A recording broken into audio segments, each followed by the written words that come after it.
లోకంలో ఎన్నో వాదులాటలు కీచులాటలు చూస్తూనే ఉంటాం. ఎవడైనా మనల్ని ఏమైనా అన్నాడనేటప్పటికీ వాడి మీద ఒంటికాలితో లేస్తాం. ఇది నైజం. అన్నాడా? ఏమన్నాడు? ఎవరు విన్నారు? ఎందుకన్నాడు? ఇవేం చూడం.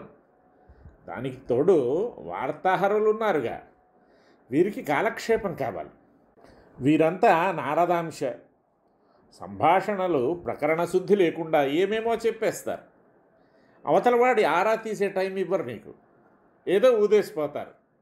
దానిలోని సామంజస్యాన్ని విన్నవారు పరికించే వేళకు వీరు చాలా దూరాలకు పోతారు. వార్త తీరాలు దాటిపోతుంది. దానితో ఆ నిందకు గురి అయినాడు అనుకుంటున్నవాడు కారాలు మిరియాలు నూరుతాడు. అతని వారంతా చేరతారు. అతడు నూరేది కారాలు మిరియాలే, వారు మట్టుకు కత్తులు నూరుతారు.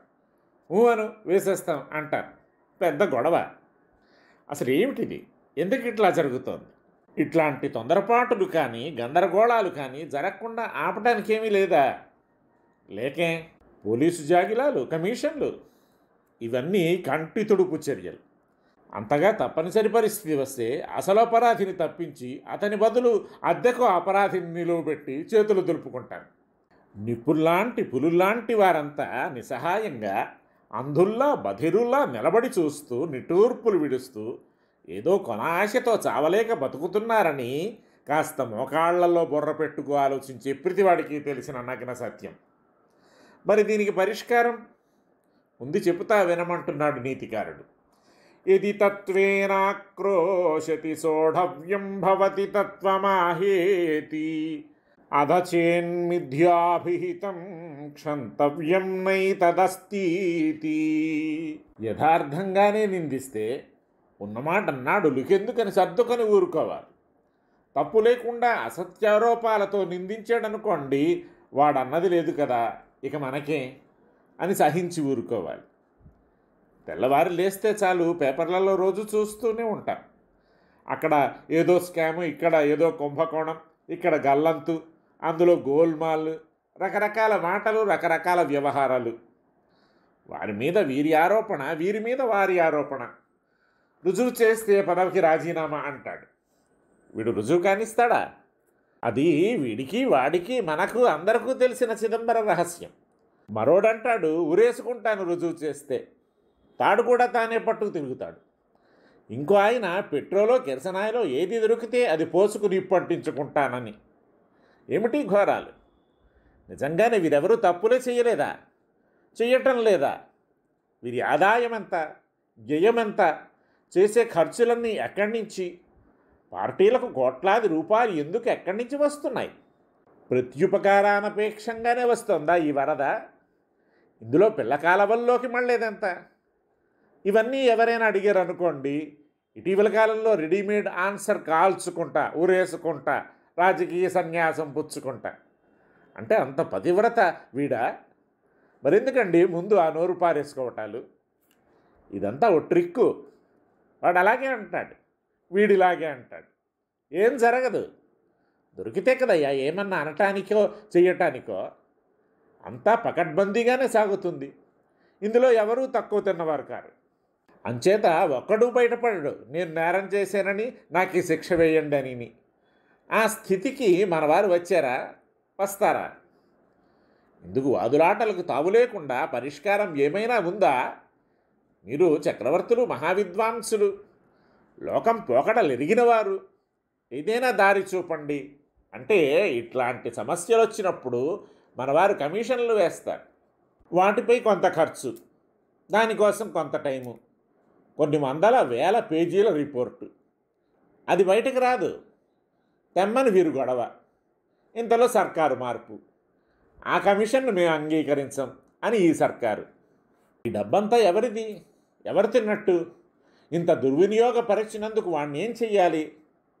ఎంతగా సాగిపోతోంది ఈ ఘోరం. ఇట్లా అక్కర్లేకుండా, అదనంగానే ఏమక్కర్లేకుండానే తన రిపోర్టును చాలా ఖచ్చితంగా ఇస్తున్నాడు చక్రవర్తి. నీ మీద ఆరోపణలు నిజంగా నిజాలే అయితే నువ్వు దాన్ని అంగీకరించు. అంగీకరించక ఏం చెయ్యాలన్నది నీకంటూ ఓ అంతరాత్మ, ఓ మనస్సు అంటూ ఉంటే దాని ప్రకారం అర్హమైన శిక్షను నువ్వే అనుభవించు. ఒకవేళ వాడు సత్యాన్ని ఆరోపించాడు కదూ, అది సత్యం, నీకు తెలుసు. ఇకనే నువ్వు నిర్దోషివి. భేషుగ్గా పాపం పసివాడని వాణ్ణి కనికరించి హాయిగా తిరుగు. లేనిదానికి నువ్వెందుకు నిర్వేదపడటం? అయితే ఆ లేకపోవటం అన్నది అవతలివాడు కూడా అవును నిజమేనండి, ఏం లేదండి అని చెప్పేంతవరకు నిలబడేది కావాలి. అంతేకాని నేటి రాజకీయ నాయకుల్లా మసిపూసి మారేడుకాయలు మట్టుకు చెయ్యకు. ఉంటే ఉంది, లేకపోతే లేదు, తెగేసి చెప్పాలి. అంతేగాని నువ్వు గడ్డి తిన్నావంటే నువ్వు తిన్న తౌడు మాట ఏమిటి అంటే వీడు గడ్డి తిననట్టు కాదు. కానీ ఈవేళ దోషం లేకపోయినా నింద వేస్తే దోషం లేదు నాకు తెలుసు, కానీ ఆ ఆరోపణ వల్ల నేను పలచనైపోయానని జనం అనుకోరా? సమాధానం చెప్పకపోతే ఎట్లా అంటాడు నిర్దోషి. పోనీలమ్మని ఊరుకుంటే ఒప్పుకున్నట్టే కదయ్యా. మళ్ళీ రేపు నాకు ఓట్లు ఎట్లా వస్తాయి? అంచేత నేను గడ్డి తినలేదని వాదించే గట్టి ప్లీడర్ని పెట్టి వాదించి క్లీన్ చిట్తో బయటపడనా అంటాడు వాడు.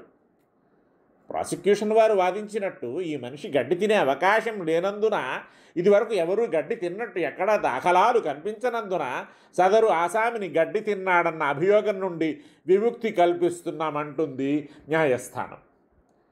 మళ్ళీ గడ్డి నమ్ముకొని తిన్నాడు. మరో కేసు. లారీలతో గొడౌన్లలో ఉన్న సరుకు తీసుకుని పోవటానికి ఇంత తీసుకున్నాడని అభియోగం. సరుకుని మాత్రమే ఉన్నందువల్ల ప్రత్యక్షంగా గడ్డి, అందున ఆ గడ్డి అని ఇక్కడ రుజువు కానందున అభియోగం తోసిపుచ్చడమైంది. అయితే ఆ లారీల్లో వెళుతున్న సరుకు ఏమిటి? దానికి మరో కేసు. ఎన్ని మెలికలో ఎన్ని మెలకువలో చూడండి. వాది కుటిలబుద్ధి అయితే కావాలని పెడతోవన పట్టించాలనుకుంటే న్యాయస్థానాలు సహా ఏమీ చెయ్యలేవు. ఈవేళ చిన్నలో పెద్దలో ఎక్కడా ఆర్జవం లేదు. ఆర్జనపైనే దృష్టి, కానీ ఆర్జవం మీద ఎంతెంత వారికి దృష్టి లేదు. దీనితో చాలా వరకు కాస్తో కూస్తో గడ్డి మేస్తూనే ఉన్నారు. పాపం ఎవరో వెర్రిబాగుల వాళ్ళు చీ గడ్డి మేస్తామా, ఇంత బతుకు బతికి అన్నట్టున్నా చాలామందికి ఇదే రహదారి అయిపోయింది. పోనీ మనం తప్పు చెయ్యలేదుగా, లోకము 4 రోజులు పోయాక అదే గ్రహిస్తుంది, కాస్త ఓపిక పడదాం అని బుద్ధిమంతులు. తిన్నాం, కాని పని చేశాం, చెయ్యకపోయి ఉండాల్సింది. ఇప్పుడు అనుకుని ఏం లాభం? లోకం ఊరుకుంటుందా? ఉన్న మాటే అంది. మనం చేతనైతే లోకానికి ఏదైనా సేవ చేయటానికి.